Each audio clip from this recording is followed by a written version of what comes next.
قضية النهاردة عقلك مش هيقدر يستوعبها، خصوصا ان اهل المجني عليهم متعاطفين مع الجاني، والجاني بيطالب المحكمة انها تعدمه، والرأي العام تعاطف معاه، خصوصا مع اخر حاجة حصلت له جوه الحبس. والسؤال المهم، يا ترى ايه اصل الحكاية؟ لكن قبل ما نبدأ حضر مشروبك وحط السماعات، ولو جاهز يلا نبدأ قصة النهارده.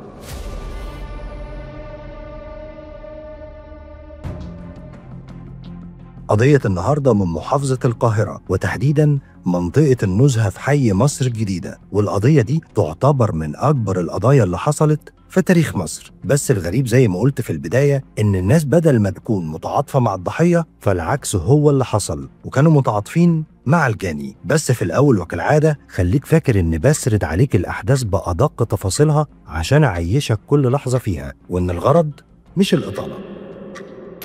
تبدأ أحداث القضية يوم الثلاث 15/1/2009، لما أخ كان بيتصل بأخته اللي اسمها عبلة طنطاوي عشان يطمن عليها. أكتر من مرة بيتصل بيها وهي مش بترد، فجرب يتصل بجوزها وأولادها بس برضه مفيش رد، ممكن يكونوا لسه نايمين أو مش سامعين التليفونات. بس كل دي كانت أسباب أخو عبلة بيصبر بيها نفسه لغاية ما حد منهم يرد عليه. الاتصالات دي بدأت من الصبح بدري، وطبعا كل ما الوقت كان بيعدي كل ما كان القلق بيزيد، فقرر إنه يخلص شغله ويروح بنفسه يطمن على أخته، خصوصا إن دي أول مرة ما تردش عليه أو يعدي اليوم بدون اتصال. وفعلا بيوصل لبيت أخته في مصر الجديدة، والغريب إن عربية أخته وكمان جوزها وأولادها موجودين تحت البيت.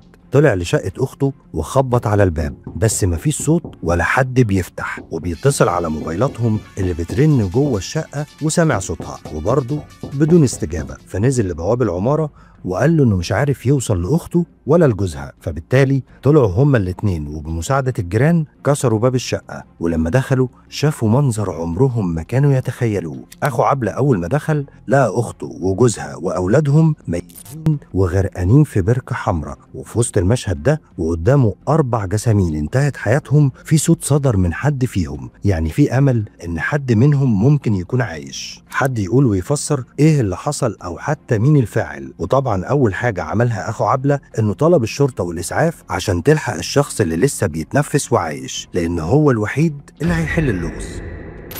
والسؤال المهم، مين اللي ممكن يكون عمل كده في أسرة بالكامل، خصوصا إن كل واحد من الضحايا مقتول جوه غرفته وعلى سريره، ومفيش أي مظاهر عنف أو سرقة، والتفسير الوحيد إن الدافع هو الانتقام. الغريب إن البحث الجنائي والطب الشرعي بعد معاينة مسرح الجريمة